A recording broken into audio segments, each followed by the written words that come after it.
देखिए पिछला क्लास में हम लोग पढ़े थे, जैसा कि हेडिंग आप देखिए, किसी भी संख्या के गुणनखंडों की संख्या, सम गुणनखंडों की संख्या और विषम गुणनखंडों की संख्या का पता लगाना। इससे पहले क्लास में हम लोग क्या पढ़ चुके हैं? किसी भी संख्या के गुणनखंडों की संख्या का पता लगाना। तो आज हम लोग देखिए उसके बाद जो लिखा है सम गुणनखंडों की संख्या और विषम गुणनखंडों की संख्या का पता लगाना, उसको हम लोग बहुत आसानी से समझने का प्रयास करेंगे। ठीक है, जैसे एग्जाम्पल के रूप में कि सबको तो समझ में आ गया होगा कि गुणनखंड की संख्या कैसे निकालेंगे। जी सर। अब एक एग्जाम्पल जैसे हम लोग अभी बनाए हैं, जैसे मान लीजिए कि एग्जाम्पल हम ले लेते हैं क्या, 24। ठीक है, 24 के गुणनखंडों की संख्या कुल कितने गुणनखंड होंगे सब लोग समझ गए होंगे। लेकिन अगर मेरा सवाल यहाँ पर यही पूछ देता है कि 24 के कुल कितने सम गुणनखंड होंगे और कुल कितने विषम गुणनखंड होंगे, ठीक है, उसको हम लोग कैसे समझेंगे हम लोग देखते हैं। बहुत आसान तरीका। पहले हम आपको बता देना चाहते हैं कि जैसे मान लिया जाए कि सम गुणनखंड का मतलब क्या है कि जितना भी सम संख्या रहेगा वही सम गुणनखंड। जैसे 2, 4, 6, 8, 10 ये सब जितना भी रहेगा सब सम गुणनखंड कहलाएगा। और विषम गुणनखंड का मतलब क्या कहलाएगा? 1, 3, 5, 7, 9, 11 इस तरह से जाएगा तो कहलाएगा। ठीक है, अब एग्जाम्पल के रूप में एक चीज हम आपको पूछ रहे हैं आपसे कि जो देखिए आपको जो विषम संख्या दिख रहा है, ठीक है, अगर सब में अगर हम 2 से गुना कर देंगे टोटल में, तो बताइए कि मेरा क्या रिजल्ट आएगा? सम हो जाएगा। संख्या आएगा। जैसे 2 में 1 से करेंगे तो 2, 3 से करेंगे तो 6, 10, 14, 18 इस तरह से 22 करके आएगा। नहीं, इससे क्या पता चलता है कि अगर कोई भी संख्या में अगर एक सम संख्या अगर बाहर कॉमन के रूप में है तो बाकी जो भी अंदर का फैक्टर होगा सब क्या होगा? विषम गुणनखंड होगा। और इसको में से गुना कर देंगे तो सब हमारा जो भी रिजल्ट आएगा वो सम गुणनखंड होगा। हम एग्जांपल को पहले समझा रहे हैं बढ़िया से। जैसे हम ले ली 24, यहाँ पर हम लोग ये जान चुके हैं कि इसके गुणनखंड की संख्या क्या होगा। इसके लिए क्या करते हैं हम लोग? अभाज्य गुणनखंड में तोड़ते हैं। जैसे इसको अगर हम तोड़ेंगे तो क्या होगा? 2 से 12, 2 से 6, 2 से 3, यानी इसको ऐसे लिख सकते हैं दिक्कत। यहाँ से अगर हमको कुल गुणनखंड निकलना रहता है क्या लिखते हैं? पावर में हम लोग 1 जोड़कर 3 है 1 4 हो गया और 1 1 4 गुने 2 8 हो गया। इस तरह से कुल कितना गुणनखंड मेरा हुआ? कुल गुणनखंड 8। अब इसी में मेरा अगर सवाल कर देता है कि 24 के कुल कितने सम गुणनखंड होंगे, ठीक है, तो अब देखिए जैसे मान लेते हैं कि सबसे पहला काम यही करेंगे कि 24 को सबसे पहले अभाज्य गुणनखंड में तोड़ेंगे। प्रोसेस वही है। तो क्या करेंगे हम? 2 के पावर 3 गुना। ठीक है, अब यहाँ देखिए अभी आपको बताए हैं कि अगर 1, 2 मेरा अगर बाहर कॉमन के रूप में आ जाए तो अंदर का चीज में जो भी अगर हमको निकलेगा वो सब हमारा सिर्फ अंदर वाला, लेकिन इसका जितना भी मल्टीपल आएगा वो सब सम हो जाएगा। यानी कि अगर हमको पूछे यहाँ पर कि इसका कुल कितना सम गुणनखंड इसमें होगा तो हम क्या करेंगे कि इसमें से 1, 2 बाहर ले लेंगे। ठीक है, तो क्या बचेगा अंदर में? 2 के पावर 2 गुना 3 के पावर 1। अब कहीं ना कहीं चूंकि 2 से सब में गुना हो रहा है तो इस पर जितना भी गुणनखंड निकलेगा वो मेरा सम गुणनखंड होगा कि नहीं होगा? यानी कि सम गुणनखंड को निकलने का बस बहुत आसान टेक्निक है। जो भी उसका अभाज्य गुणनखंड में रहेगा 1, 2 को बाहर इस तरह से लिख देंगे और बाकी अंदर में जितने फैक्टर बचेंगे उस पर जो गुणनखंड की संख्या निकलेगा वो क्या हो जाएगा?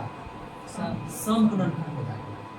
तो अब बताइए इतना 2 में सम गुणनखंड की संख्या कितना होगा? 2 के पावर 2 है तो 2 1 3, 1 के पावर 1 है तो 1 1 2, और यही दोनों का तो गुणनफल होगा, इसका गुणनखंड की संख्या है 3 दूनी 6। यानी कि इस तरह से हम कह सकते हैं कि यहाँ पर 24 के सम गुणनखंड की संख्या कितना हुआ? ठीक है, यानी कि लिख देंगे कि 24 के सम गुणनखंडों की संख्या कितना? 6। ठीक है, अब मान लिया जाए कि ये तो हमारा सम गुणनखंड हो गया। आपको यहाँ सम गुणनखंड ना निकाल करके अगर ये पूछ दे कि 24 के कुल कितने विषम गुणनखंड हो जाएगा, तो देखिए उसका भी प्रोसेस यही है कि सबसे पहले 24 का अभाज्य गुणनखंड के रूप में तोड़िए। तो मेरा क्या टूटा हुआ है? 2 के पावर 3 गुना 3 के पावर 1। अब जैसे ही हमको विषम गुणनखंड पूछता है, तो अगर मान लिया जाए कि इसको एकदम निरावे नहीं करता, मान लेते हैं कि हटा रहा तो बाकी अंदर में जितना फैक्टर बचता है हमारा क्या बचता, तो यहाँ पर आपको यही करना है कि 24 का जो भी हम 20 रूप में तोड़े हैं इसमें से सम संख्या वाला पार्ट को एकदम हटा दो, तो हट गया, यानी इसको हटा देना है। तो अंदर में अब क्या बचा, इधर 3 के पावर 1। अब इस पर जो गुणनखंड की संख्या होगा वही मेरा हो जाएगा क्या, विषम की संख्या। जैसे इसका गुणनखंड की संख्या कितना होगा, 3 के पावर कितना है, 1, तो एक में एक जुड़ता है ना घात में, तो कितना रिजल्ट हो गया, 2 हुआ। अब बताइए यहाँ पर कुल गुणनखंड शुरू में मेरा 8 आया, सम गुणनखंड कितना आया और विषम गुणनखंड कितना आया 2। अब दोनों को अगर हम ऐड कर देंगे तो 6 + 2 बराबर 8। तो क्या हम इस तरह से लिख सकते हैं कि किसी भी संख्या के कुल गुणनखंड की संख्या बराबर कुल सम गुणनखंड की संख्या प्लस कुल विषम की संख्या। ठीक है, क्लियर। तो चलिए एक उदाहरण और हम देखते हैं और उसको हम लोग समझने का प्रयास करते हैं। देखिए हम लोग अब एक एग्जाम्पल लेते हैं। मान लीजिए जाए कि आपको कोई कह देता है कि 200 के कुल कितने सम गुणनखंड और विषम गुणनखंड होंगे। इसको हम लोग पहले कुल गुणनखंड की संख्या निकाल लिए हैं। अगर इसी का सवाल में पूछ देता है कि इसके सम गुणनखंड और विषम गुणनखंड निकालिए, तो सबसे पहले क्या करेंगे हम, इसको अभाज्य संख्या के रूप में तोड़ेंगे गुणनखंड में। बताइए कितना होगा, 2 से 100, 2 से 50, 2 से 25, 5 से, ठीक है, 2 के बार है 2 के पावर 3 गुना 5 के पावर 2, ठीक है।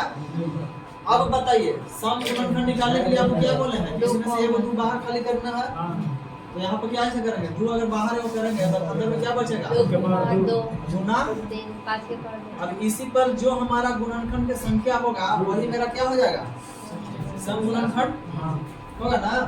तो इसलिए यहाँ पर कितना हो जाएगा जी, सम गुणनखंडों की संख्या, सम गुणनखंडों की संख्या बराबर, बताइए 1 के पावर 2 है तो 1 जुटेगा ना, तो 2 है, यहाँ 5 के पावर 2 है तो 1 जुटेगा ना, 2 है, 3 आई 9 में क्या हो गया सम गुणनखंड।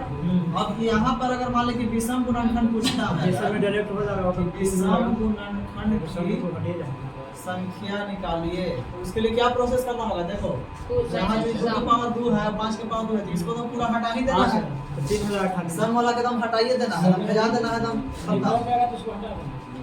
जो भी सम वाला रहेगा उसको हटा देना है। तो सम क्या है, 2 के पावर 2 है, इसको सब मतलब नहीं रखना है। और इस पर जो हमारा गुणनखंड की संख्या होगा वही मेरा आंसर होगा। तो 5 के पावर कितना है, 1 जोड़ता है ना खाते में, और 2 1 3, इसलिए विषम गुणनखंड की संख्या कितना, ठीक है। अब बताओ दोनों को अगर हम जोड़ देंगे तो 9 3 12, इस तरह से क्या हो जाएगा कुल गुणनखंड की संख्या। तो आइए हम लोग देखते हैं एक और एग्जांपल। देखिए अभी एग्जांपल आप लोग के पास हम देखते हैं। अगर मान लिया जाए कि पूछ देता है कि 2160 के कुल कितने सम गुणनखंड और कुल कितने विषम गुणनखंड होगा, तो सबसे पहला काम क्या करना है, अभाज्य गुणनखंड निकालना। सबसे पहले इसको अभाज्य गुणनखंड के रूप में, जैसे यहाँ से 2160 को हम लेंगे 10 क्या करेंगे, 2 से 20 1080 होगा, ये 540 होगा, 270 से 270 होगा, 2 से 135 होगा, कितना से कटेगा 3 से कटेगा, 3 चौके 12 और 3 45, फिर 3 से 15, फिर 3 से 5, इतना होगा ना। हाँ सर। क्या को 2 है जी, 1 2 3 4 गो है, 2 के पावर 4, 2 के पावर 4 गुने 3 के यहाँ पावर पर 3 3, है, 1 2 3 3 के पावर 3, 3 के पावर 3 5 के पावर, ठीक है। अब बताइए इतना हमको हो गया, तो हमको सबसे पहले निकालना क्या है, सम गुणनखंड की संख्या, ठीक है। तो सम गुणनखंडों की अगर संख्या निकालना है तो क्या हम बोलेंगे, 1 2 बाहर कर देंगे हम। तो बताइए 1 2 इसमें बाहर करेंगे, 2 के पावर 3 हो जाएगा, 2 के पावर 3 के पावर 3, 5 के पावर होगा, यही ना होगा। हाँ सर। अब इसी पर ना हमारा जो गुणनखंड आएगा वही मेरा आंसर होगा। तो क्या हो जाएगा गुणनखंड, 4 3 गुने 1 4 गुने 4, गुना 3 1 4 गुना 2 1, यही ना होगा, हाथ में 1 जोड़ेंगे। हाँ सर। तो 4 गुने 4 गुने 2 4 16 दूनी 32 आंसर। तो कुल सम गुणनखंड की संख्या कितना 32। अब हमको अगर मान लेते हैं कि विषम गुणनखंड की संख्या निकालना 4 गुने 2 हो जाएगा, विषम गुणनखंड की संख्या निकालना अगर है तो हम क्या बोले हैं कि जो ही मेरा हमारा जैसे इतना है स्वयं वाला के हटा देंगे तो इसको पर हमको तो लेकर चलना ही नहीं है, यस सर। इसको तो एकदम हटा ही देना है। अब हमको गुणनखंड की संख्या जो इस पर आएगा वही मेरा विषम गुणनखंड होगा। 4 गुना 2 तो इसका क्या हो जाएगा, 3 के पावर 3 है तो 3 और 1 4 4 गुना 1 2 2।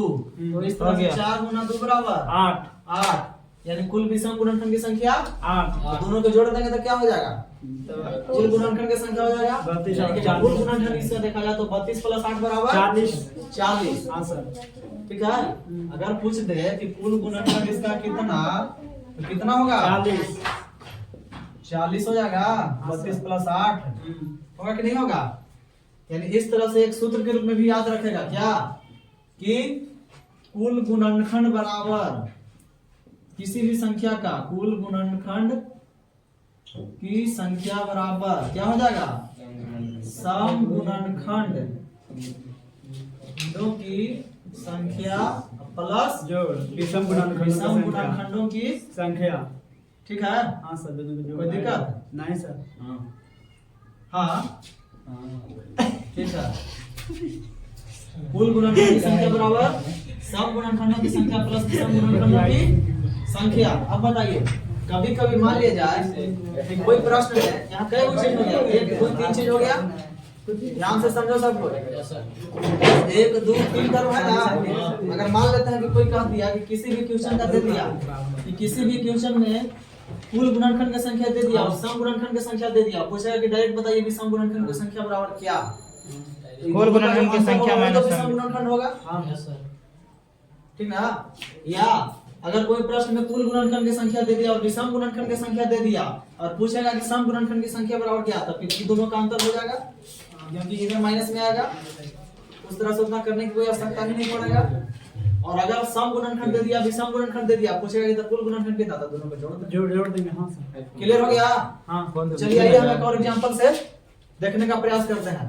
देखें दिनकर सुजीत, चलिए एक एग्जांपल और देखते हैं। देखिए अब अगला सवाल हम लेते हैं। सवाल आपका है कि 10,500 के कुल कितने गुणनखंड और कुल कितने सम गुणनखंड और कुल कितने विषम गुणनखंड होंगे। तो सबसे पहले हम क्या करेंगे, अभाज्य गुणनखंड में तोड़ेंगे। तो बताइए 10,500 का अगर अभाज्य गुणनखंड में तोड़ना है तो हम शॉर्ट में बनाते हैं। इसको हम ऐसे लिख सकते हैं 105 गुना 100, क्योंकि इससे पहले नहीं बताए तो लोग इसे भी दिमाग लगाएंगे तो जल्दी बढ़ेगा। 105 गुना हमको अभाज्य गुणनखंड में तोड़ना है। 105 को इसे लिख सकते हैं 35 गुने कितना 3 और 100 को लिख सकते हैं 10 के स्क्वायर। अब बताइए 35 को लिख सकते हैं 5 गुने 7, चलिए तो टूट गया। अब 10 को लिख सकते हैं 2 गुने 5 के होल स्क्वायर। अब यहाँ से बताइए 5 गुने 7 गुने 3 गुने 2 के स्क्वायर गुने 5 के स्क्वायर होगा। होगा तो बताइए 2 के पावर 2 हो गया। 3 हमारा कई बार है, एक बार है।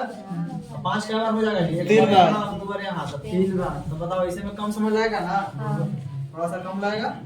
तो ये हमारा अभाज्य टूट गया। इससे पहले वाला में हम करते लेकिन नहीं, एगो 7 बच गया।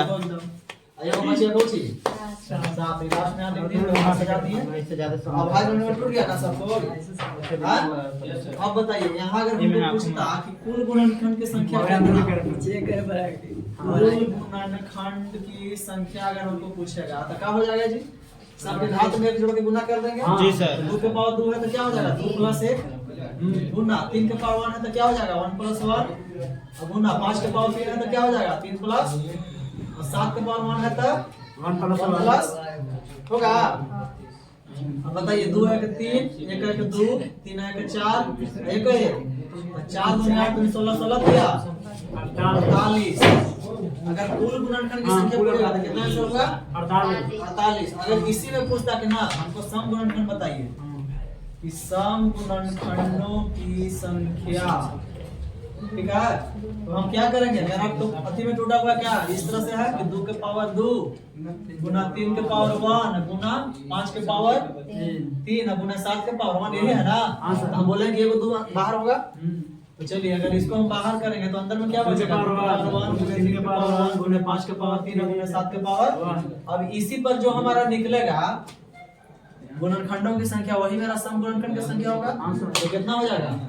यानी कि 2 के पावर 1 है तो 1 जोड़ 1, 3 के पावर 1 है तो 1 जोड़ 1, 5 के पावर 3 है तो 3 प्लस 1, और 7 के पावर 1 है तो 1 प्लस।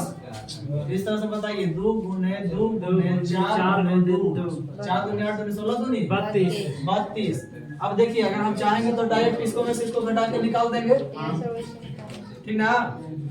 नहीं तो वैसे हम देख सकते हैं कि विषम गुणनखंड अगर हमको निकालना है, विषम गुणनखंडों की संख्या अगर हमको निकालना है तो हम क्या करेंगे? हम पहले ही बोले हैं कि जैसे मेरा पूरा फैक्टर कितना है, इतना है ना? तो इसमें हम बोले ना जी कि सम संख्या वाला को तो हम हटा देना है, इसको हटा दिए। अब इसका यहाँ से जो ही रहेगा इतना ही पर जो निकलेगा गुणनखंड की संख्या वही मेरा आंसर होगा। तो यहाँ बताइए कितना होगा? 3 के पावर 1 है तो 1 प्लस 1 गुना 5 के पावर 3 है तो 3 प्लस 1 गुना 7 के पावर 1 है तो 1 प्लस 1। अब बताइए क्या हो जाएगा रिजल्ट? 2 गुने 4 गुना 2 दूनी 16। अब यहाँ से भी आप देख सकते हैं कि अगर हम 48 में से अगर हम यहाँ 32 घटा देते तो 16 आता कि नहीं आता? दोनों प्रकार हो सकता है, ठीक है? तो उम्मीद करते हैं कि तीनों समझ में आ गया होगा अच्छा से। कुल गुणनखंड की संख्या 48, सम गुणनखंड की संख्या 32 और विषम गुणनखंड की संख्या 16, ठीक है? तो चलिए अब हम आगे इसका टॉपिक देखते हैं। देखिए अब हम आप लोगों के सामने क्वेश्चन दे रहे हैं। मान लीजिए कि मेरे पास प्रश्न है क्या? 4200।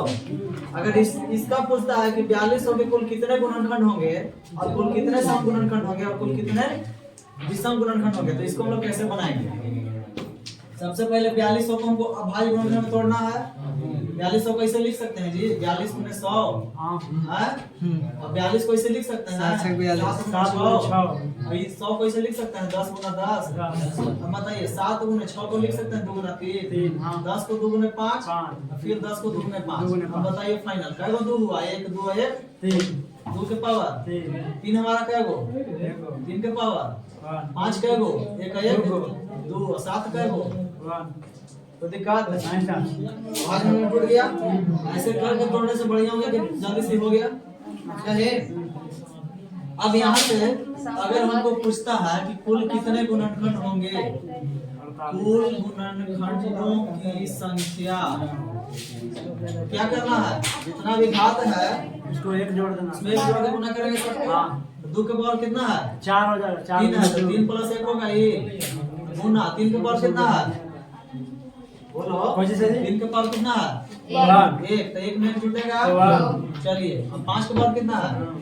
2 में भी जुटेगा। 7 के पावर कितना है? 1 जोड़ दिए 3 1 4 1 1 2 2 1 3 1 1 2 4 दूनी 8 8 24 दूनी 48। कुल गुणनखंड अगर पूछता मेरा प्रश्न आंसर कितना होता? 48। अब देखिए अगर हमको यहाँ से निकालना है सम गुणनखंड, सम गुणनखंडों की संख्या अगर हमको निकालना है तो क्या बोले हैं जी कि जो मेरा ये है जैसे 2 के पावर 3 गुने 3 के पावर 1 गुने 5 के पावर 2 गुने 7 के पावर 1 को 2 बाहर करेंगे। करें ना? 2 बाहर करेंगे तो क्या हो जाएगा? 2 के पावर 2 3 के पावर 1 गुने 5 के पावर 2 गुने 7 के पावर 1। अब इसी पर हमारा जो गुणनखंड की संख्या होगा वही तो इसका आंसर होगा सम गुणनखंड। तो बताइए कितना हो जाएगा? 2 के पावर 2 है तो 2 प्लस 1, 3 के पावर 1 है तो 1 प्लस 1, 2 प्लस 1, और 5 के पावर 2 है तो 2 प्लस 1, 1 प्लस 1, 7 के पावर 1 है तो 1 प्लस 1। इस तरह से आंसर क्या होगा? 2 1 3 1 1 2 2 2 1 3 1 1 2। बताइए 3 में 6 6 12 12 दिया 36 आंसर होगा। अब यहाँ से डायरेक्ट भी हम कर देंगे, इसको में से इसको घटा देंगे जैसे 48 में से अगर हम 36 घटा देंगे तो कितना? 12 होगा ना? 12 क्या होगा? विषम हो जाएगा, विषम गुणनखंड की संख्या होगा। तो देखा ना सर सही है। 6 से 18 तो 36, ठीक है? अब वैसे वाले एक टेक्निक है, नहीं तो फिर हम डायरेक्ट अगर निकालना है कि विषम गुणनखंड की संख्या बताइए, ठीक है। तो उस स्थिति में क्या करेंगे जी? सबसे पहले देखिए ये हमारा क्या है, 2 के पावर 3, 3 के पावर 1, 5 के पावर 2, 7 के पावर। अब क्या हम बोले हैं इसमें, सम वाला तो सम वाला गुणनखंड सीधे सम वाला का हटा देना। कहानी खत्म कर देना है इसको, ठीक है। कहानी खत्म करेंगे तो जो इस पर गुणनखंड की संख्या होगा वही मेरा आंसर होगा। क्या होगा इसका, 2 गुने 3 के पावर 1 है तो 1 प्लस 1, 5 के पावर 2 है तो 2 प्लस 7 के पावर 1 है तो 1 प्लस 1। अब बताइए 2 3 2 3 दूनी 6 दूनी 12 आंसर। ऐसे निकालो, नहीं तो फिर यहाँ से घटाएंगे तो भी 12 आएगा। समझ में आएगा सबके ना? हाँ सर। उम्मीद करते हैं कि एकदम अच्छा तरह से एकदम अभी तक क्या आ गया, गुणनखंड निकालना, गुणनखंडों की संख्या निकालना, कौन कौन गुणनखंड होंगे वो निकालना, सम गुणनखंड की संख्या